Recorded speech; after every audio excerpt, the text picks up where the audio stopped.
मिस्र की राजधानी काहिरा में एक कब्रिस्तान है जिसे अल आराफा कहा जाता है, जिसे अंग्रेजी में द सिटी ऑफ डेथ कहा जाता है। इस कब्रिस्तान में एक अकेला भारतीय व्यक्ति दफन है जो अपने जमाने का बहुत बड़ा पत्रकार और देश प्रेमी हुआ करता था, जो सालों साल अपने देश भारत से बाहर रहकर देश की आज़ादी के लिए खून पसीना बहाया था। नमस्कार दोस्तों, इस महान शख्सियत का नाम है सैयद हुसैन, जिनका जन्म आज के बांग्लादेश की राजधानी ढाका में सन 1888 में हुआ था। एनएस विनोद ने उन पर एक किताब लिखा है, a forgotten ambassador in Cairo the life and times of Syed Hussain में लिखते हैं कि सैयद अपने समय के निहायत ही आकर्षक विद्वान थे, जिनमें अपने भाषणों से लोगों को मंत्रमुग्ध कर देने की गजब क्षमता थी। वो एक असाधारण लेखक और धर्मनिरपेक्ष देशभक्त थे। उनकी इन उपलब्धियों को शायद इसलिए नज़रअंदाज कर दिया गया क्योंकि उन्हें देश के एक बहुत बड़े परिवार की नाराजगी का सबब बनना पड़ा। वो एक ऐसे इंसान थे जिनके योगदान और उपलब्धियों के बावजूद उनको देश और इतिहास ने उन्हें वो स्थान नहीं दिया जो उन्हें मिलना चाहिए था। अलीगढ़ विश्वविद्यालय से पढ़ाई खत्म करने के बाद कानून की पढ़ाई करने के लिए वो लंदन गए थे। उन्हें बैरिस्टर बनने के बजाय पत्रकार बनना ज़्यादा पसंद था। सैयद 5 फुट 10 इंच लंबे और अच्छे कपड़े पहनने के शौकीन थे। इंग्लैंड में 7 साल रहने के बाद सैयद नवंबर 1916 में भारत लौटे थे और 1 महीने बाद ही उन्होंने मुंबई के बॉम्बे क्रॉनिकल अखबार में बतौर उप संपादक का काम शुरू कर दिया था। अंग्रेज सरकार के खिलाफ लिखे उनके लेखों को पूरे भारत में बहुत ही दिलचस्पी के साथ पढ़ा जाता था। उन लेखों पर मोतीलाल नेहरू और महात्मा गांधी की भी नजर गई थी। सैयद हुसैन की असली कहानी शुरू होती है जनवरी 1919 में, जब मोतीलाल नेहरू ने उनके लेखन शैली से प्रभावित होकर दी इंडिपेंडेंट अखबार का संपादक बनाने के लिए उन्हें इलाहाबाद में आमंत्रित किया। इस अखबार का दफ्तर शुरू में मोतीलाल नेहरू के निवास स्थान आनंद भवन में हुआ करता था। सैयद को 1500 के वेतन पर रखा गया था, जो उस जमाने में बहुत बड़ी तनख्वाह हुआ करती थी। जब सैयद दी इंडिपेंडेंट के संपादक बनकर इलाहाबाद आए तो शुरू में आनंद भवन में ही रुके। उन्हीं दिनों मोतीलाल नेहरू की बेटी विजय लक्ष्मी पंडित ने सरोजनी नायडू की बेटी पद्मजा नायडू को लिखे पत्र में लिखा, सैयद हमारे साथ ही रह रहे हैं क्योंकि उनको प्रेस के पास कोई ढंग का घर नहीं मिल पाया है। आनंद भवन में रहने की वजह से सैयद को नेहरू के परिवार से घुल मिल जाने का कई मौका मिल गया। उस जमाने में विजय लक्ष्मी की उम्र महज 19 साल थी। वे बहुत ही सुंदर थी। घर में लोग उन्हें नैन कहकर पुकारा करते थे। हालांकि सैयद उनसे उम्र में 12 वर्ष बड़े थे, लेकिन वो उनकी तरफ आकर्षित हुए बिना नहीं रह पाए। विजय लक्ष्मी भी उनकी तरफ खींची चली गई। उन्हीं दिनों सैयद हुसैन को लंदन में होने वाली खिलाफत कॉन्फ्रेंस के लिए चुन लिया गया था। एक सूत्र के अनुसार दोनों ने सैयद के लंदन जाने से पहले गुपचुप तरीके से मुस्लिम रीति रिवाज के अनुसार विवाह कर लिया था।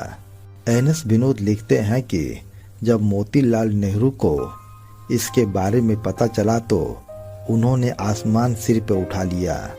वो इस बात पर आग बबूला हो गए कि इस तरह की चीज उनके अपने घर परिवार की निगरानी के बावजूद कैसे हो गई। जवाहरलाल नेहरू भी अपनी बहन से कम नाराज नहीं थे। बाद में विजय लक्ष्मी पंडित ने अपनी आत्मकथा द स्कोप ऑफ हैप्पीनेस में स्वीकार किया। अपनी किशोरावस्था में एक युवक सैयद हुसैन की तरफ आकर्षित हो गई थी। उन्हें अपने पिता ने द इंडिपेंडेंट अखबार का संपादक नियुक्त किया था। उस जमाने में जहां हर जगह हिंदू मुस्लिम एकता की बात हो रही थी और उस परिवार का सदस्य होने के नाते जिसके बहुत सारे मुस्लिम दोस्त थे, मैंने सोचा कि धर्म से बाहर शादी करना बहुत अजीब बात नहीं होगी। लेकिन शादी के मामले में अभी भी परंपराओं का बोलबाला था। लिहाजा मुझे ये समझने के लिए मना लिया गया कि ऐसा करना गलत होगा। इस शादी का वर्णन एक पाकिस्तानी पत्रकार H.M. अब्बासी ने डेली न्यूज के 17 नवंबर 1971 के अंक में छपे अपने लेख लव लाइफ ऑफ मिस पंडित में किया है। अब्बासी लिखते हैं कि मैं अपने दादा हजरत मौलाना रशीद फाकरी के पास बैठा हुआ था। तभी एक आदमी ने उनके कान में आकर कुछ कहा। मौलाना फौरन खड़े होते हुए बोले, सैयद ने मुझे बुलाया है। मैं उनके साथ सैयद हुसैन के कटरा में म्योर कॉलेज के सामने वाले घर गया। जब मैं वहां पहुंचा तो करीब आधा दर्जन लोग उनके बरामदे में खड़े थे। सैयद काफी परेशान दिख रहे थे। पास में मिस पंडित बैठी हुई थी, जिनके चेहरे पर परेशानी के कोई भाव नहीं थे। वहां मौजूद लोगों में नवाब सर मोहम्मद यूसुफ, जो बाद में उत्तर प्रदेश में मंत्री भी बने, और सैयद असगर हुसैनी भी थे। वे दोनों सैयद के करीबी दोस्त थे। मुझे तभी पता चला कि सैयद और विजय लक्ष्मी पंडित की उस समय शादी होने वाली है। मेरे दादा मौलाना रशीद फाकरी ने उन दोनों का निकाह पढ़वाया था। शादी की कहानी का एक और स्रोत नेहरू के सचिव रहे M.O. मथाई हैं। वे अपनी किताब रेमिन्स ऑफ नेहरू एज में लिखते हैं, गांधी जी की हत्या के कुछ दिनों के बाद राजकुमारी अमृत कौर ने, जो स्वतंत्र भारत की पहली स्वास्थ्य मंत्री बनी, गांधी के पास रखी एक सील्ड फाइल नेहरू के पास पहुंचाई थी। नेहरू ने फाइल खोलने के बाद मुझे बुलाकर कहा था, इस फाइल में विजय लक्ष्मी के सैयद हुसैन के साथ संबंधी कागजात हैं, आप इसको जला दीजिए। मैंने उनसे अनुरोध किया कि ये कागज आप मेरे पास रहने दीजिए, लेकिन वो इसके लिए राजी नहीं हुए। मैंने उनसे फाइल लेकर सीधे प्रधानमंत्री निवास के रसोई घर गई और तब तक वहां खड़ी रही जब तक कि कागज राख में नहीं बदल गए। इस कहानी ने तब दिलचस्प मोड़ लिया जब सैयद हुसैन ने अचानक 18 दिसंबर 1919 को द इंडिपेंडेंस के संपादक पद से इस्तीफा दे दिया और उसी दिन अखबार में अपना अंतिम संपादकीय लिखा। इसके तुरंत बाद हुसैन खिलाफत कमेटी और कांग्रेस अधिवेशन में भाग लेने के लिए अमृतसर चले गए। NS विनोद लिखते हैं कि इस अधिवेशन से कुछ समय निकालकर गांधी और मोतीलाल नेहरू ने सैयद हुसैन से इस दुस्साहसिक काम के लिए सवाल जवाब किया होगा, उनसे शादी तोड़ने के लिए मनाया होगा।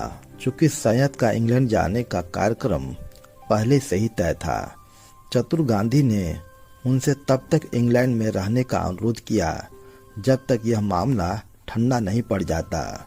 सैयद इन दो सम्मानित महाअनुभवों के संयुक्त हमलों का सामना नहीं कर पाए और यह युवा जोड़ा अपनी शादी तोड़ने के लिए राजी हो गया। अमृतसर में एक कांग्रेस अधिवेशन के बाद महात्मा गांधी आनंद भवन गए।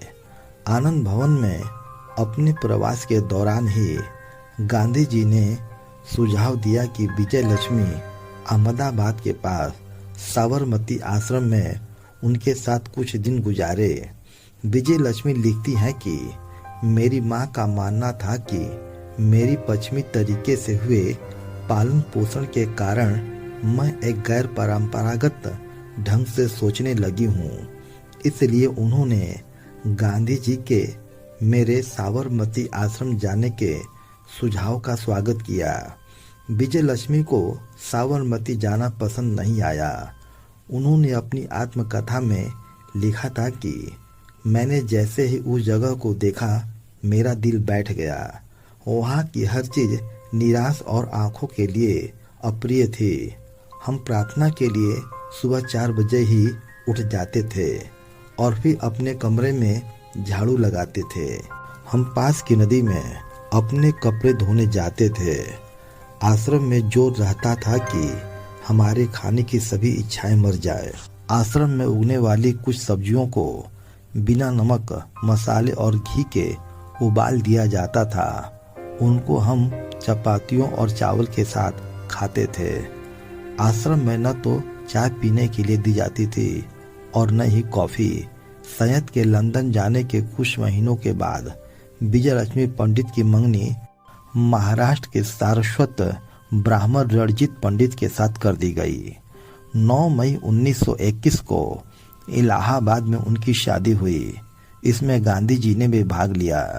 सैयद हुसैन ने 1920 में जो भारत छोड़ा वो अगले 26 सालों तक भारत नहीं लौटे। बीच में सन 1937 में कुछ दिनों के लिए जरूर भारत आए थे। उन्होंने पहले ब्रिटेन और फिर अमेरिकी धरती पर भारत की आज़ादी की लड़ाई लड़ी। लंदन प्रवास के दौरान सैयद हुसैन राष्ट्रवादी अखबार इंडिया के संपादक रहे। अक्टूबर 1921 में उन्होंने लंदन छोड़कर अमेरिका चले गए, जहां वे 1946 तक रहे और इस दौरान उन्होंने अमेरिका में घूम घूम कर भारत की आज़ादी के लिए भाषण दिया। उन्होंने हमेशा भारत की संस्कृति, एकता की वकालत की। उनका मानना था कि भारतीय संस्कृति न तो हिंदू है और न ही मुस्लिम, वह पूरी तरह से भारतीय है। इस दौरान वह उन गिने चुने लोगों में से थे जो अविभाजित भारत का सपना देख रहे थे, जहाँ हिंदू और मुस्लिम दोनों को समान अधिकार प्राप्त हो। सन 1945 में जब विजय लक्ष्मी पंडित अमेरिका गई तो 26 साल बाद अपने पुरानी प्रेमी से मिली। सन 1946 में सैयद ने जवाहरलाल नेहरू को पत्र लिखकर भारत वापस आने की इच्छा प्रकट की, लेकिन नेहरू की तरफ से उन्हें बहुत ही ठंडा जवाब मिला। उन्होंने लिखा, आप अमेरिका में रहकर ही भारत के लिए बेहतर काम कर सकते हैं। M.O. मथाई लिखते हैं कि नेहरू का जवाब उस संभावना को रोकने के लिए था कि विजय लक्ष्मी पंडित और सैयद हुसैन फिर से एक दूसरे के करीब न आ जाएं। जाहिर सी बात है कि नेहरू 30 साल पहले अपनी बहन के प्रेम संबंध को भुला नहीं पाए थे। गांधी और नेहरू द्वारा हतोत्साहित किए जाने के बाद सैयद हुसैन सन 1946 में भारत वापस लौट आए। उसमें विजय लक्ष्मी पंडित उत्तर प्रदेश सरकार में मंत्री थी। 2 साल पहले ही उनके पति का स्वर्गवास हो चुका था। उस समय जवाहरलाल नेहरू सत्ता के आक्रोश में रह रहे थे। जब भी विजय लक्ष्मी पंडित लखनऊ से दिल्ली आती तो अपने भाई के घर पे ठहरती। M.O. मथाई की बात मानी जाए तो सैयद हुसैन रोज रोज सुबह नेहरू के घर पहुंच जाते थे।